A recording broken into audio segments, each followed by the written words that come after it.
Sabi ng nagtanong bakit daw nilalagyan ng additives ang mixture ng conditioning. Kasi po una-una para sa akin, may hinahabol kasi tayong hipo ng manok. Lalo na pag may kulang yung katawan. Kailangan natin lagyan ng mga additives, vitamins kasi binabatak natin sila sa workout.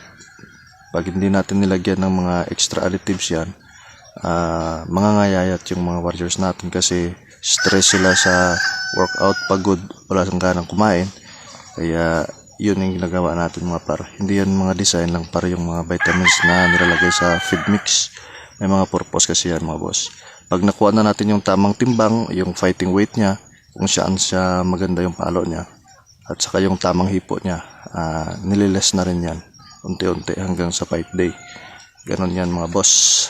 Yan ang mga purpose ng mga feed mix na mga vitamins.